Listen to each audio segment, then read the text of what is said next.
Hello students, welcome to the second session in your SST book, and today we will start talking about sources for studying medieval Indian history. ठीक है, इससे पिछले lesson में हम लोगों ने जो है medieval इंडिया के बारे में काफ़ी कुछ जाना था। हमने ये भी जाना था कि किस तरीके से जो है medieval पीरियड जो है वो रीजन वाइज या एरिया वाइज जो है वो डिफर भी करता है। तो आज के सेशन में हम लोग जो है बात करेंगे कि मेडिएवल इंडियन हिस्ट्री को पढ़ने के सोर्सेज क्या क्या है। तब देखो, जिस तरह से डिटेक्टिव जो है वो सबूत इकट्ठा करता है ताकि जो है किसी क्राइम की पूरी स्टोरी जो है उसको वो समझ सके, उसी तरह historians use different types of sources to learn about the past and reconstruct history. Historians भी जो होते हैं वो भी जो है डिफरेंट तरह के सोर्सेज का यूज करते हैं ताकि वो जो है पास्ट के बारे में जान सकें और हिस्ट्री को रिकंस्ट्रक्ट कर सकें, मतलब कि इवेंट्स को, उनके कॉजेज को, इन सभी को जो है वो क्रोनोलॉजिकल ऑर्डर में अरेंज कर सकें। ठीक है, तो इस तरह से ये जो डिफरेंट सोर्सेज हैं, ये these sources are a historians tool to study the past. ये जो सोर्सेज हैं यही हिस्टोरियंस के टूल्स हैं पास्ट को पढ़ने के लिए, पास्ट का अध्ययन करने के लिए। अब कौन से सोर्सेज हैं? जब हम मेडिएवल इंडियन हिस्ट्री को रिकंस्ट्रक्ट करने की कोशिश करते हैं तो फिर किस तरह के सोर्सेज को देखा जाना चाहिए? तो we can look for archaeological sources,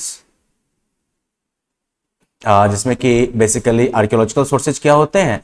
तो ऐसे सोर्सेज बेसिकली जो कि मटेरियल रिमेन्स हैं।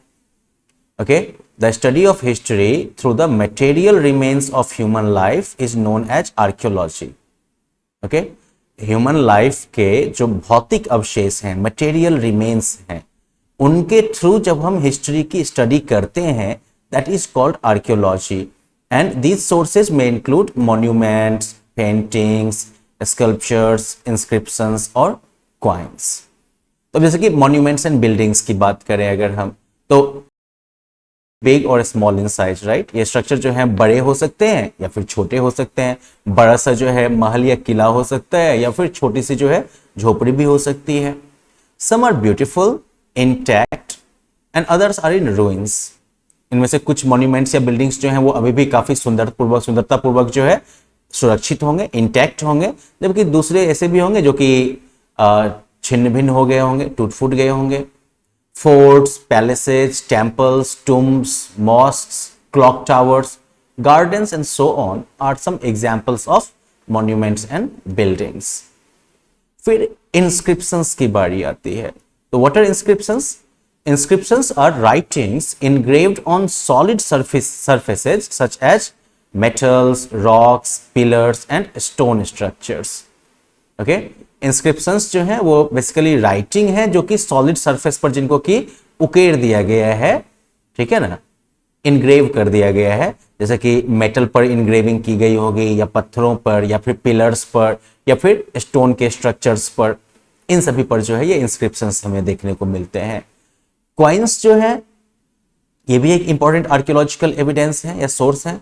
तो coins in the medieval period were mainly made of metal such as silver, gold and some alloys.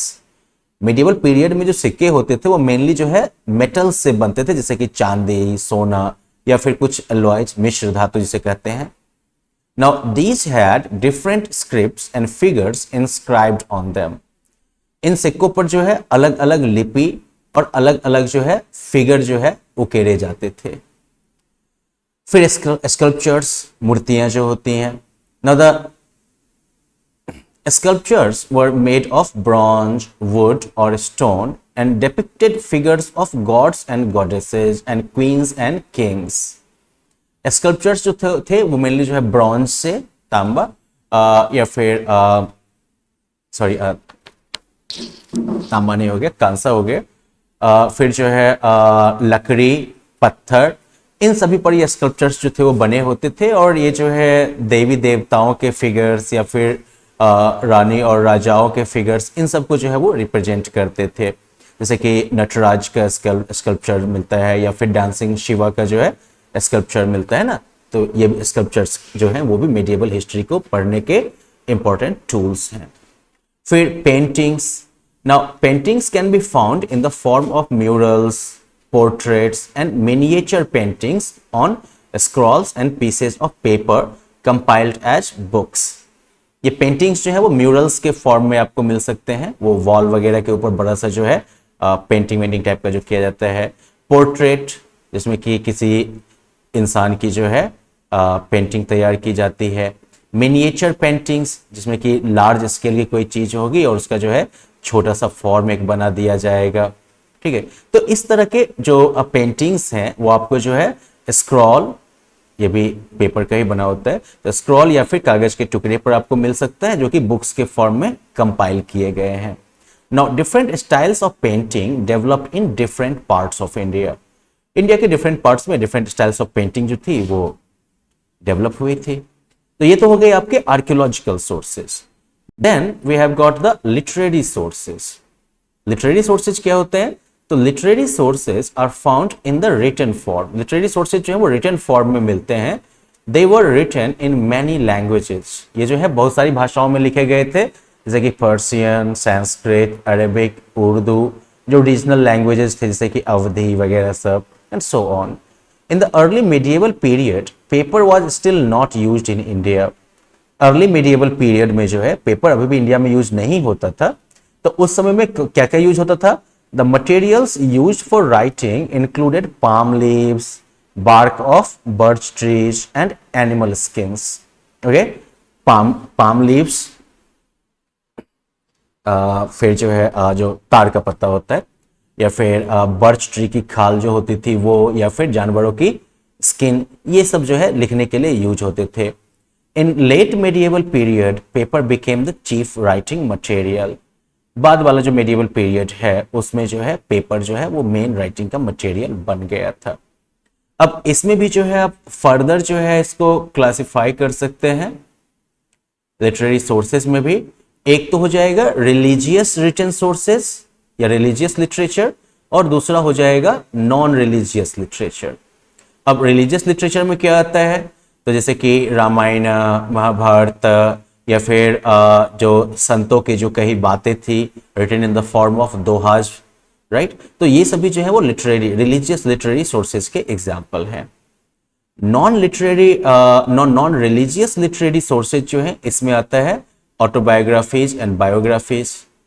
उस समय के बहुत सारे जो राजा महाराजा सब थे इंपॉर्टेंट लोग, उनकी लाइफ स्टोरीज जो है वो मौजूद हैं। Now they were written by the individual himself और by scholars residing at his court. ये जो लाइफ अकाउंट्स थे, लाइफ स्टोरीज, वो उन व्यक्तियों द्वारा खुद लिखे गए थे ऑटोबायोग्राफीज, या फिर उनके कोर्ट में रहने के दरबार में रहने वाले विद्वानों के द्वारा लिखे गए थे biographies. Then you have like court chronicles. Court chronicles क्या हुए? तो बहुत सारे जो स्कॉलर्स थे they wrote about the history of dynasties of the period. बहुत सारे जो विद्वान थे उस समय में उन्होंने जो है उस समय के जो अलग अलग वंश थे उनके इतिहास के बारे में लिखा। Now these texts were known as court chronicles. ये टेक्स्ट जो थे वो कोर्ट क्रॉनिकल्स के तौर पर जाने गए। राइटिंग्स ऑफ फॉरेन ट्रेवलर्स, जो विदेशी यात्री इंडिया में आए उनकी लिखी हुई ट्रैवल अकाउंट्स वगैरह सब। Many foreign travelers, scholars, pilgrims and royal ambassadors visited India during the medieval period. Okay? बहुत सारे जो विदेशी यात्री थे, विद्वान थे, पिलग्रिम्स थे, तीर्थयात्री, या फिर जो राजदूत वगैरह थे, उन्होंने जो है मेडिएवल पीरियड में इंडिया को विजिट किया था, वो इंडिया आए थे and left behind an account of their journey and experiences, और अपने पीछे जो है वो अपने जर्नी और अपने अनुभवों का जो है ब्यौरा वो छोड़ के गए। फिर royal decrees, these are again another source. Government documents और archives in the form of royal decrees और farmans issued by rulers form a part of this literary source. तो रॉयल डिक्रीज में क्या आते हैं? तो गवर्नमेंट डॉक्यूमेंट्स और आर्काइव्स रॉयल डिक्री या फरमान के तौर पर, जिन्हें की जो those that were issued by the rulers, these are another like important literary source. इसके अलावा जो है literary compositions and texts on music are also part of it. Now, we shall read about the archaeological sources of history in detail as we study, like various rulers and dynasties in medieval Indian history and the architecture of the period in this book. But let us, like look at the literary sources, or like just let's have a glance through it, the medieval Indian history. Okay, जब हम आगे book पढ़ेंगे तो इनमें से जो है बहुत सारे सोर्सेज से जुड़े हुए एक्सर्प्ट्स जो हैं उसका कुछ अंश जो है हम पढ़ेंगे भी. अब जैसे लिटरेरी सोर्सेज जो हैं मेडिएवल इंडियन हिस्ट्री के, तो इनका जो है ये एक डिटेल्ड लिस्ट हो गया है यहाँ पर. It's quite big actually, but of course like very interesting as well. We will like talk about the literary sources of medieval Indian history in the next session. In the meantime, जितना हम लोगों ने आज के session में cover किया है इस पे बेस्ड एक्टिविटी इसको पूरा जो है पढ़ लीजिएगा. ठीक है, ये जो कैटेगराइजेशन है सोर्सेज का, लिटरेरी सोर्सेज का, उसको आप देख लीजिएगा. आर्कियोलॉजिकल सोर्सेज में क्या सब आते हैं उनको भी जो है आप एक बार देख लीजिएगा. And after that like we will move to the final section of this chapter. So bye.